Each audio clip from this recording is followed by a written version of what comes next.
pathetic. A beggar in front of a Ferrari? That's your dream, isn't it? The billionaire laughed out loud, pointing at the man on the cardboard. Pathetic. A beggar in front of a Ferrari. That's your dream, isn't it? The women beside him laughed too, heels clicking on the pavement. But the man didn't answer. He couldn't. He was deaf and mute.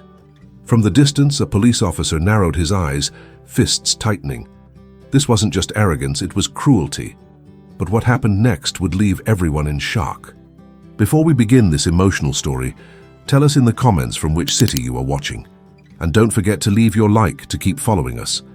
The late morning sun poured down over Union Square, filling the plaza with the usual hum of footsteps, conversations, and the rustle of pigeons searching for crumbs.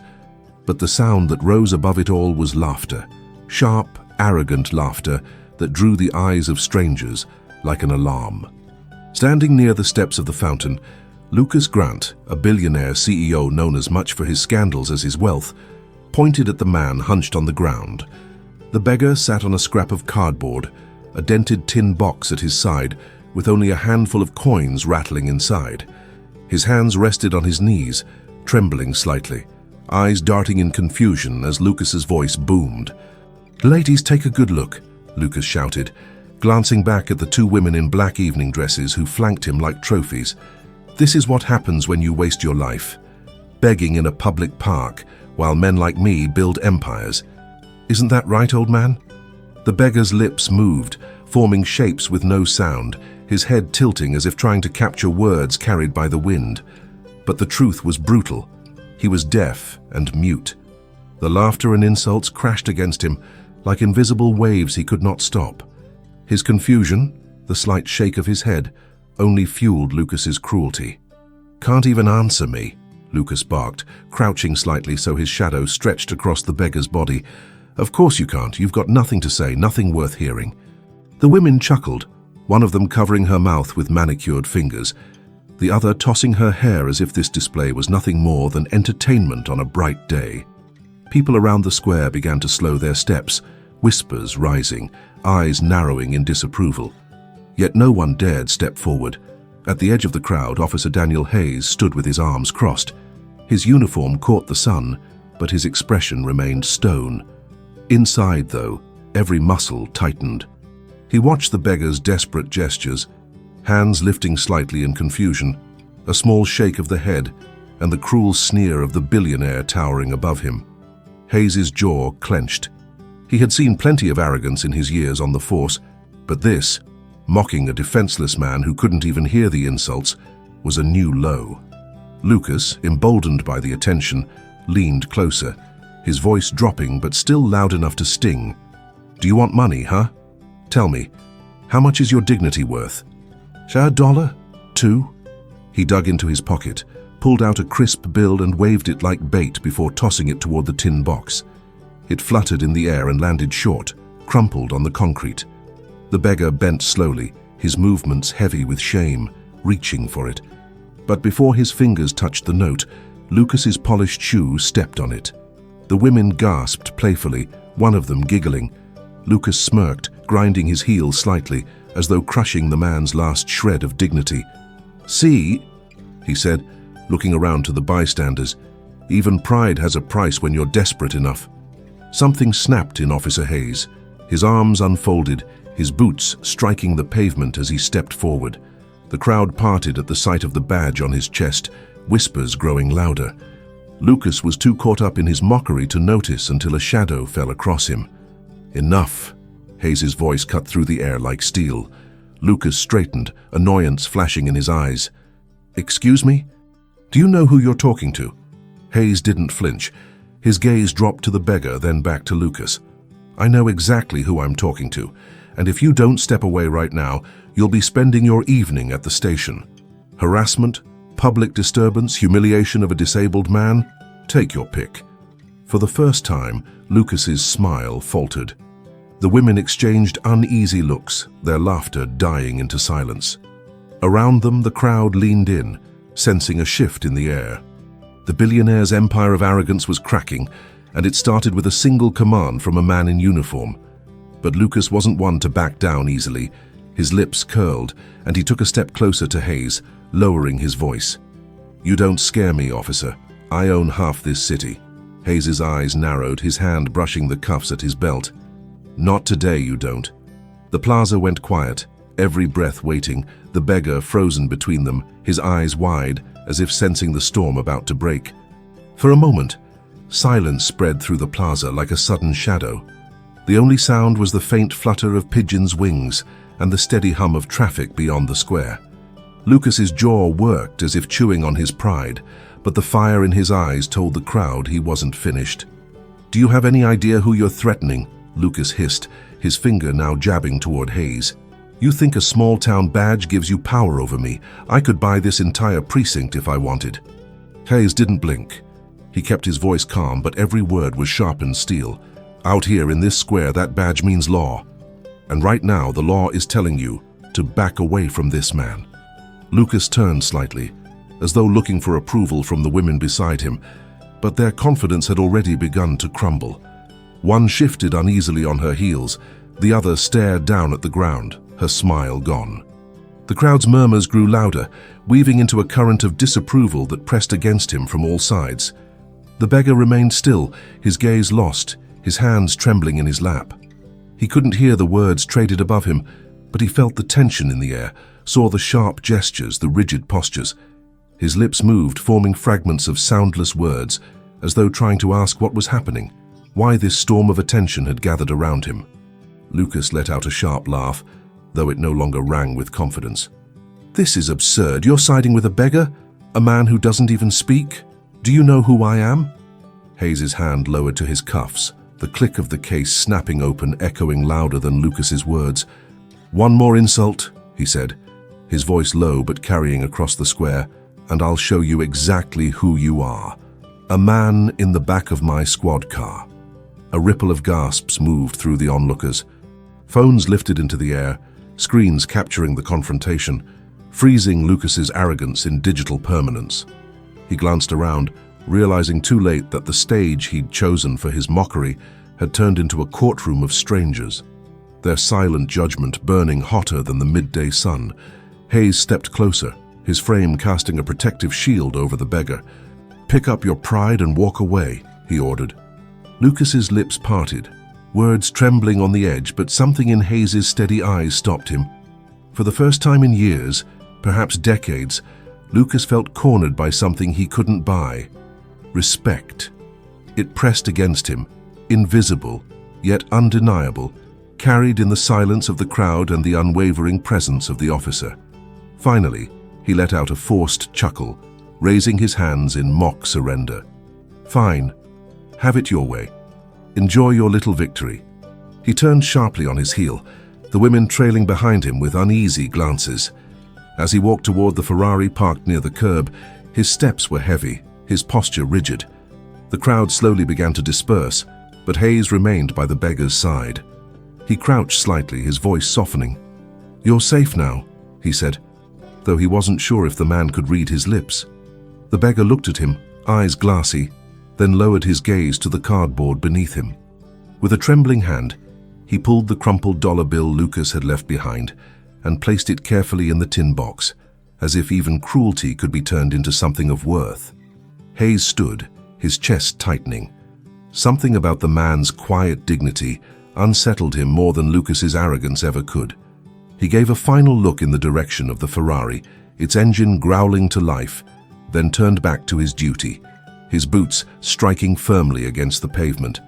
But Lucas, sliding behind the wheel of the luxury car, wasn't done. His pride had been bruised, his arrogance exposed. As he sped away from the square, anger burned in his chest, each block he passed only feeding the thought that no officer, no beggar, no crowd of nobodies would have the last word over him. What Lucas didn't know was that the same man he had humiliated would soon stand as the mirror of his own failures, one that no wealth, no Ferrari, and no empire could shield him from. The Ferrari slid through the streets of Manhattan like a red streak of arrogance. Inside, Lucas's fingers drummed against the leather wheel, his jaw locked. The image of the officer standing tall in front of him replayed again and again, each memory striking like a slap.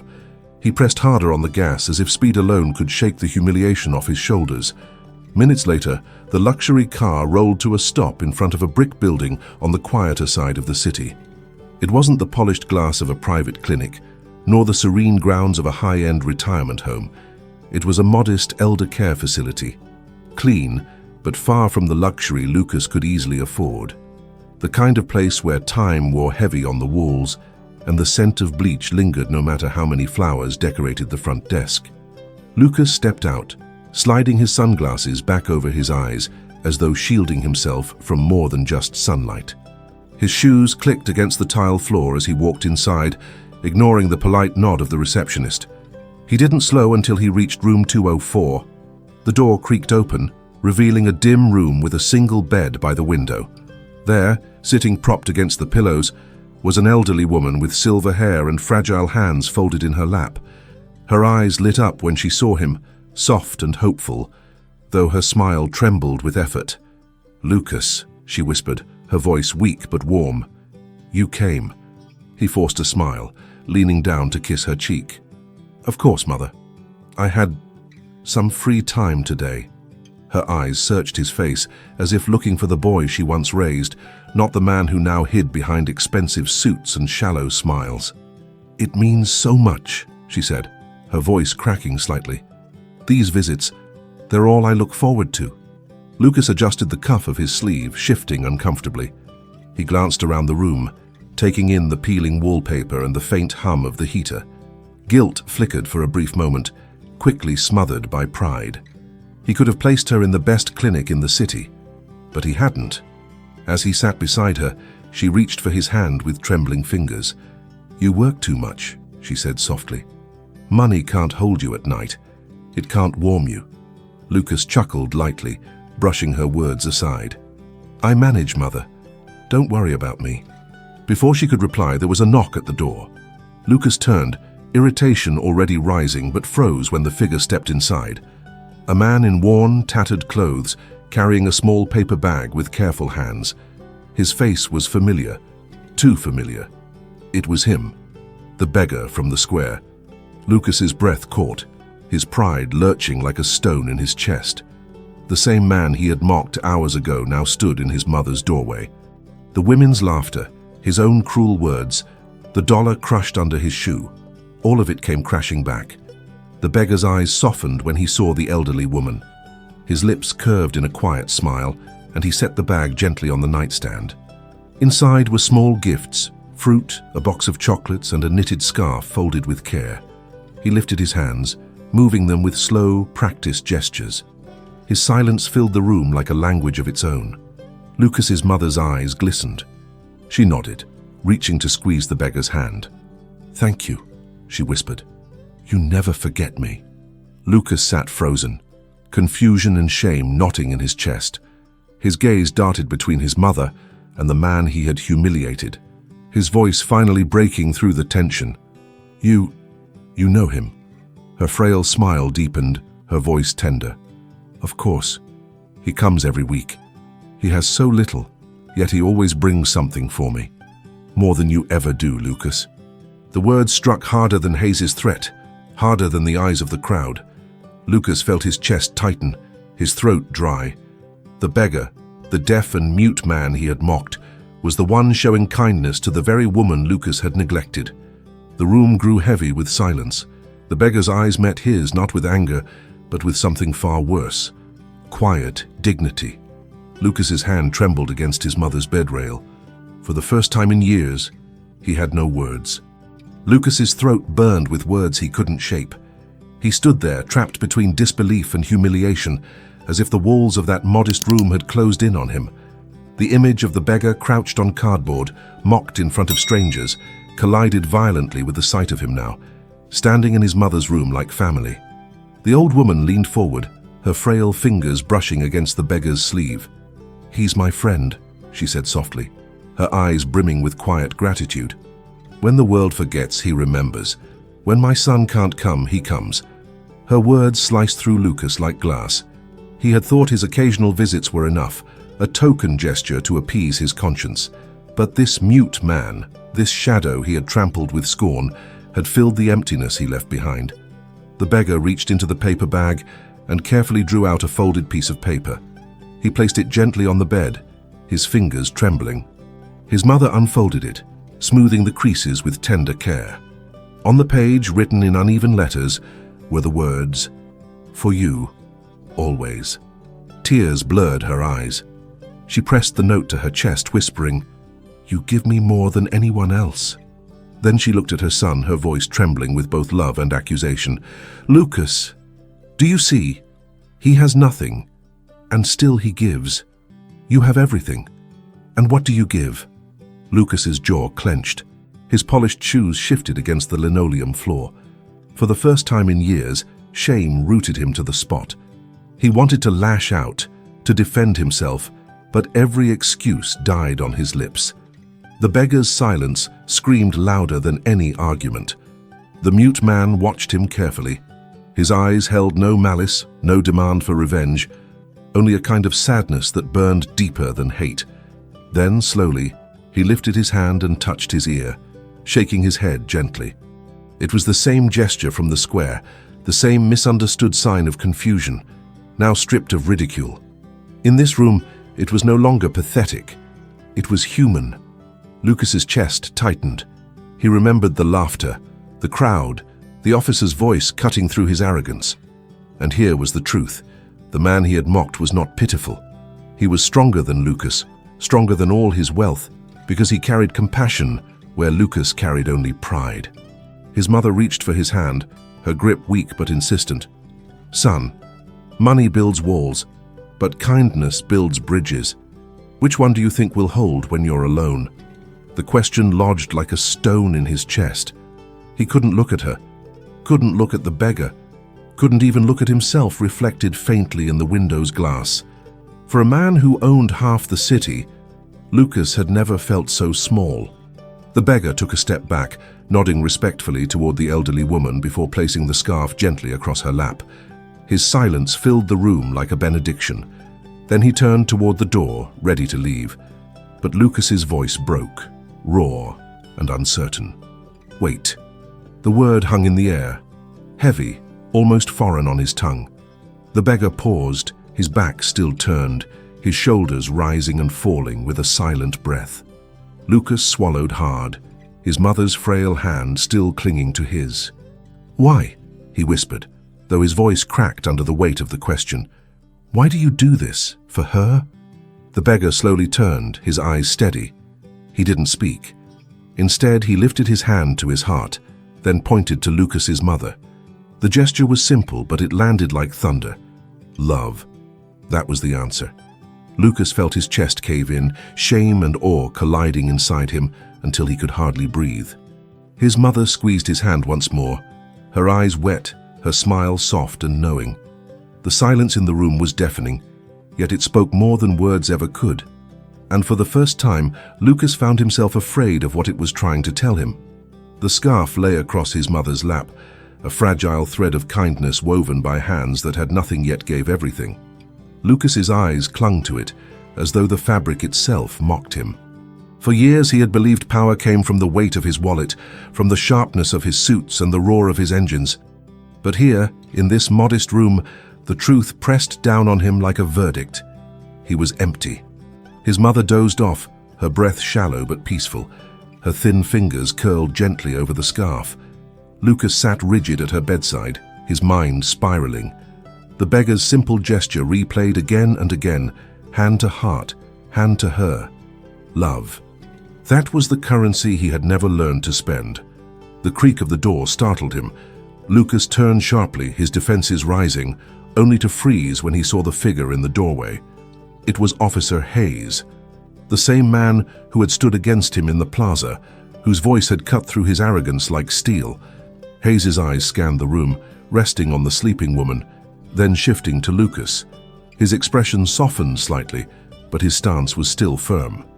"I didn't expect to find you here," he said, his voice low but steady. Lucas's chest tightened. He tried to mask his unease with a scoff. "Following me now? Do you make it a habit to stalk the people you threaten?" Hayes ignored the jab, stepping inside. He closed the door quietly behind him, careful not to wake the woman. "She doesn't deserve this," he said, nodding toward the bed. "A mother abandoned in a place like this when her son has enough money to buy a skyscraper." The words struck like a blow. Lucas rose to his feet, his voice sharp, defensive. "You don't know anything about me. You don't know my life." Hayes's gaze didn't falter. "I know enough. I saw you humiliate a man who couldn't even hear your insults. I saw the pride in your eyes when you thought you were untouchable, and now I see the truth. Your mother finding comfort in the very man you crushed under your heel." Lucas's hands clenched at his sides. He wanted to lash out, to push back against this stranger who spoke as if he could read his soul. But his throat betrayed him. No words came, only the pounding of his heart against the silence of the room. Hayes took a step closer, his voice firm but not cruel. "You're powerful, Lucas, everyone knows it. But you're also small. Smaller than the man who gives from nothing. Smaller than the woman who raised you, who still waits for the son she once knew." Lucas's breath hitched. His gaze flicked toward his mother, asleep but smiling faintly, her hand still clutching the scarf as if it were treasure. The officer's eyes softened, though his tone remained edged with truth. "You can keep running from this, hiding behind your money, your cars, your women. Or you can face it, because sooner or later every empire built on pride collapses." The silence stretched. Lucas turned away, his shoulders heavy, the words gnawing at him. He wanted to shout, to drive Hayes out, but deep down he knew the officer was right. Every word, every glance at his mother's fragile form carved deeper into the armor he wore. Hayes moved toward the door, pausing before leaving. "Think about what kind of man you want to be remembered as, Lucas, because right now it's not the man your mother deserves." The door closed softly behind him, leaving Lucas in the dim light, his heart pounding, his reflection staring back at him from the dark window pane. And for the first time in a long time, the man staring back looked like a stranger. The city's night had fallen by the time Lucas left the care home. Neon lights flickered across wet pavement, their reflections distorted in puddles left by an afternoon rain. He sat in his Ferrari with the engine idling, hands gripping the wheel, but he didn't drive. His mind replayed every image of the day, Hayes's unflinching stare, his mother's frail smile, and above all the beggar's silent gestures. He slammed his palm against the wheel in frustration. Why couldn't he shake it off? He had dismissed hundreds of people before, stepping over them as though they were part of the sidewalk. But this one man, with no voice, no power, no wealth, why did he haunt him? The next morning, Lucas found himself drawn back to Union Square. The plaza buzzed with the usual rhythm of commuters, vendors, and tourists, yet his eyes scanned for one figure alone. And there he was. The beggar sat cross-legged near the fountain, a scrap of cardboard beneath him, his dented tin box resting on top. His clothes hung loose, his shoes scuffed and torn, but his eyes were calm, too calm for a man who had nothing. Lucas lingered at a distance, his tailored coat blending poorly with the crowd. He watched as a woman with a stroller passed by, dropping a coin into the box. The beggar smiled, a genuine warmth that spread across his weathered face. He lifted a small notepad from his pocket, scribbled something, and held it up for her. She read it, smiled back, and nodded gratefully before moving on. Curiosity gnawed at Lucas. Slowly, he drew closer, careful not to be noticed. From behind a cluster of tourists, he saw the notepad more clearly. The handwriting was rough, uneven, but the words were simple. "Thank you. Every coin helps me bring a gift to someone who needs it more than me." Lucas's stomach turned. His gaze drifted to the paper bag at the beggar's side, half filled with fruit and small trinkets. The same kind of bag he had carried into his mother's room. The realization hit like ice water. This man wasn't begging for himself. He was gathering every cent, every scrap of kindness to bring comfort to others, to his mother. Lucas's chest tightened, shame clawing deeper. He had mocked him, crushed him beneath polished shoes, while the beggar's silence had carried more generosity than all his fortune combined. The beggar adjusted the scarf around his neck against the morning chill, then reached for a small piece of cardboard propped beside him. Lucas leaned forward to read the bold letters scrawled in black marker. "Deaf and mute. Please help. Every gift I give keeps someone smiling." A lump rose in Lucas's throat. He turned away quickly, blending back into the crowd, His pride screamed for him to leave, to forget, but his conscience held him like chains. Behind him, the beggar's notepad scratched again. A young boy stopped, staring curiously as the man wrote a single word and showed it to him. "Smile." The boy grinned, and the beggar's own face lit up with quiet joy. Lucas clenched his fists in his pockets, his heartbeat pounding. That word, that simplicity, it was the one thing he had forgotten how to give. For the first time, he felt a tear threaten at the edge of his eye. He blinked it back, ashamed even of his shame. But deep down, he knew the walls inside him were cracking, and it terrified him more than any failure he had ever faced. Lucas sat at a cafe across from Union Square, his untouched espresso cooling on the table. From the window, he could see the beggar seated near the fountain again, the same spot as yesterday. It unsettled him, how someone could return to the same corner day after day, carrying nothing but silence and scraps, yet look more at peace than he had in years. He adjusted the cuff of his tailored sleeve, glancing around to make sure no one was watching him. Then, with hesitation uncharacteristic of a man used to commanding boardrooms, he stood and crossed the street. The closer he came, the heavier his steps felt. The beggar lifted his head, his calm eyes meeting Lucas's with no sign of fear or resentment. That lack of bitterness made Lucas's throat tighten more than any insult could have. He crouched down awkwardly, his expensive suit brushing against the pavement. "Look," he muttered, though he knew the words meant nothing to ears that could not hear. Still, his pride demanded he speak. "About yesterday, I was—" He stopped, the word wrong choking him. He couldn't say it. Not yet. The beggar simply watched him, expression unreadable, his hands resting lightly on his knees. Lucas reached into his pocket and pulled out a crisp $100 bill. He placed it on the tin box, the bill stark against the worn metal. "Here, for whatever it is you're doing."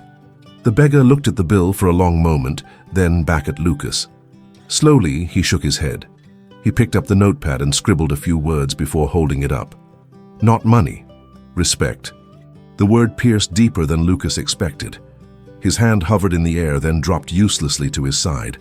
For once, money hadn't worked, not as a weapon, not as a shield.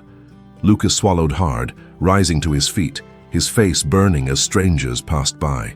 He turned abruptly, walking away before the silence could crush him completely. Yet, even as he left, the word followed him, echoing in his chest louder than the traffic horns.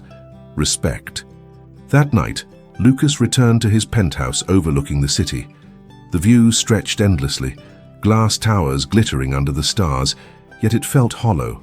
He poured himself a drink, but the amber liquid only reflected his own restless eyes. The silence in the room gnawed at him, and for the first time he wished he could escape it. His phone buzzed with messages, business deals, invitations, women's names he barely remembered. He ignored them all. His thoughts kept circling back to the scarf in his mother's hands, the fruit on her nightstand, the beggar's quiet smile. Finally, he set the glass down and walked to his desk. There, beneath the lamplight, he took out a pen and a piece of paper. His hand hesitated, then scrawled a single word. "Sorry." He stared at it, his chest tightening, then crumpled the paper and tossed it aside. He wasn't ready. Not yet.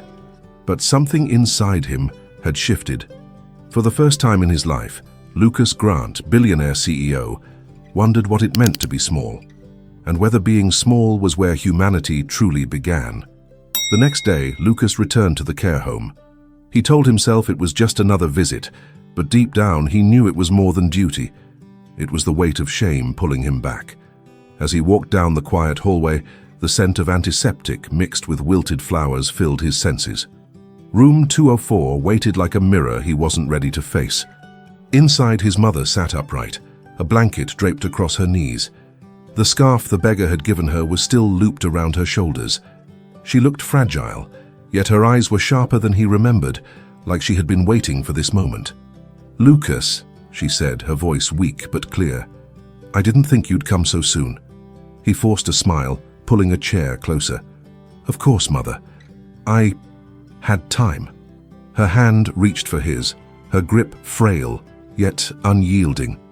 "No, you had a reason." "Tell me, son, was it guilt?" Lucas froze. He opened his mouth, then shut it again. His eyes dropped to the floor, to his polished shoes that suddenly felt heavy with mud. "I don't know what you mean," he muttered. "Yes, you do," she whispered. "You saw him, didn't you, my friend? The man who comes when you don't, he has no voice, but his silence speaks more than your words ever have." Her tone wasn't angry. It was worse. It was disappointed, yet pleading. A mother's voice that wanted to heal but refused to lie. Lucas leaned back, running a hand over his face. "Mother, I didn't know. I didn't know he came here." Her eyes softened, but her fingers squeezed his hand. "And if you had known, would it have mattered? Would you have cared?" The question cut deeper than any insult ever could. Lucas turned to the window, where bare branches scraped softly against the glass. His reflection stared back at him, fractured by the pain's imperfections. He didn't answer. His mother sighed, the sound thin but filled with decades of love. "Lucas, you've built towers in the sky, but your heart, it's still empty, don't you see? That man gives what little he has, because he understands something you've forgotten. Compassion." Lucas's throat tightened. "Mother, please." "No," she interrupted gently. "Listen to me.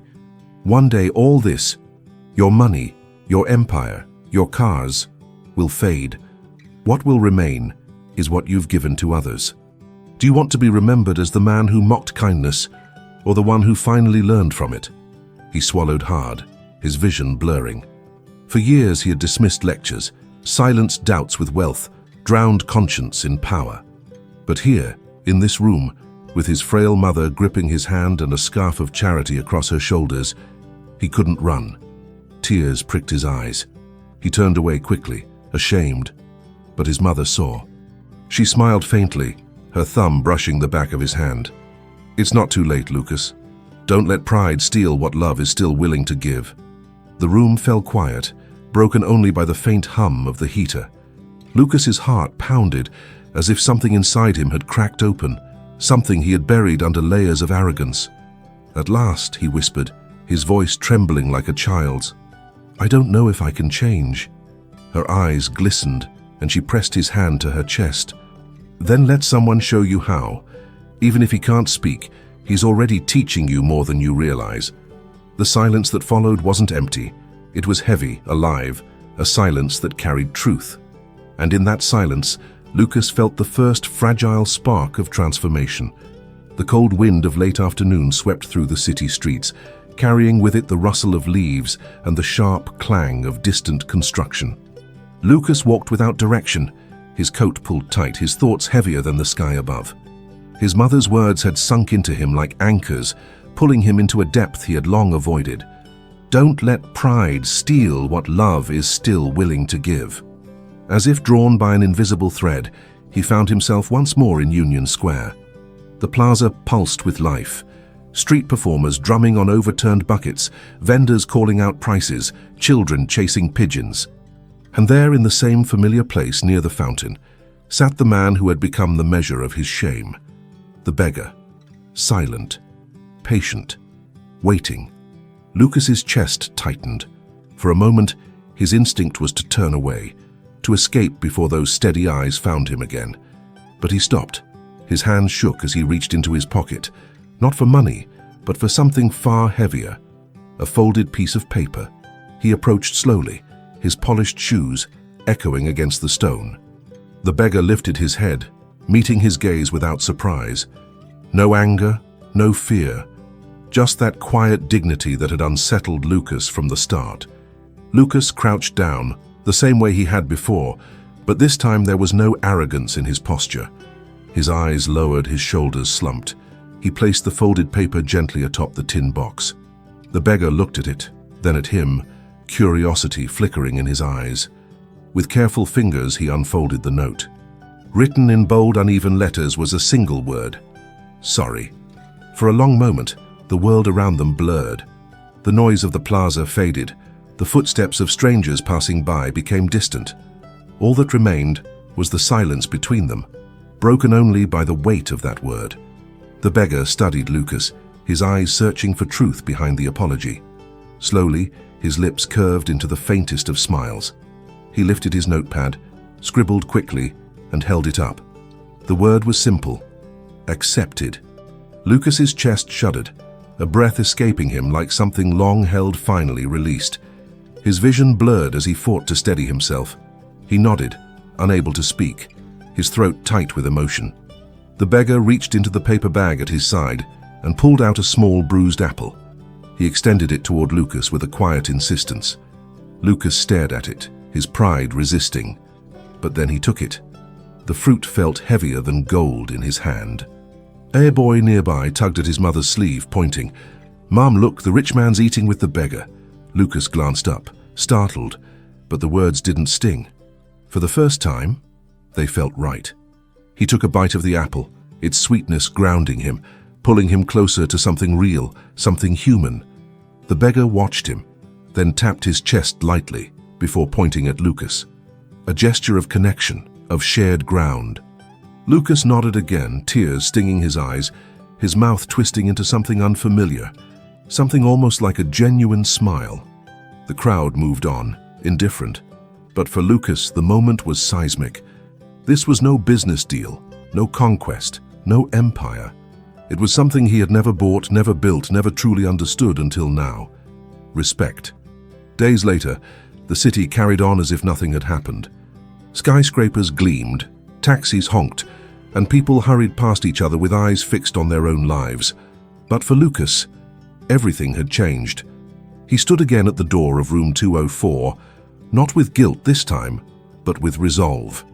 Inside, his mother sat upright, her scarf neatly folded beside her. The weariness in her face hadn't faded, but when she saw her son step in, her eyes lit with something different. Hope. "Lucas," she whispered. He knelt beside her bed, taking her fragile hand in both of his. "I've been blind, Mother. Worse than blind. I thought money was enough, but I forgot what really matters." His voice cracked, but he didn't stop. "I'm moving you out of here. You'll have the care you deserve, no more of this place." Tears welled in her eyes. She touched his cheek, her fingers trembling. "I don't need luxury, son. I just need you." He swallowed hard, nodding. "Then you'll have both." A soft knock interrupted. Lucas turned, and his chest tightened as the familiar figure entered. Tattered clothes, notepad tucked in his pocket, carrying yet another paper bag with simple gifts. The beggar paused at the sight of Lucas, hesitation in his eyes. But this time, Lucas rose to his feet and met him halfway.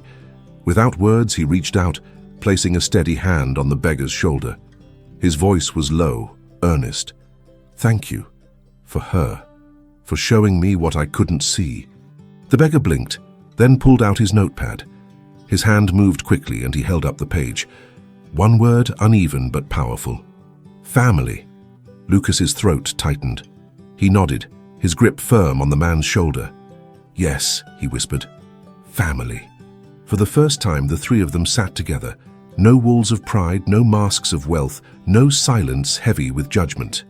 Just a mother, a son, and a man whose voice was not in words, but in the strength of his heart. Later, when Lucas stepped out of the care home, the evening air felt different, lighter. He looked up at the city skyline, the towers that once defined his worth, now nothing more than shapes against the setting sun. His phone buzzed in his pocket, deals waiting, partners demanding, the endless machine of wealth. He let it ring. For the first time, he wasn't afraid of silence. He embraced it. Because in that silence, he had finally heard the only truth that mattered. Dignity, kindness, and love were worth more than every dollar he had ever owned. And the man he had once humiliated, the deaf and mute beggar, had become the one who saved him. In the end, Lucas learned that wealth without compassion is nothing but emptiness. A man who once mocked dignity discovered that true greatness can live in silence, in the hands of someone who gives without expecting anything in return. His mother found not only the care she deserved, but also the son she thought she had lost. And the beggar, deaf and mute, proved that love does not need words. It is seen in gestures, in kindness, in sacrifice. No matter how broken someone's past is, change is always possible. Redemption can be found not in fortune, but in the simple courage to do what is right. And sometimes, the very people we underestimate are the ones who carry the greatest light. There is always hope for a new beginning, even for the hardest of hearts. Thank you for staying with us until the end of this heart-touching story. Tell us in the comments which part moved you the most. Subscribe and turn on the bell to receive more stories that inspire and transform. Leave a like if you believe in the invisible strength of dignity and family. And above all, thank you for being part of this community that believes in stories with soul. And before you go, watch the story I leave here on the left. I'm sure it will also move you and make you reflect.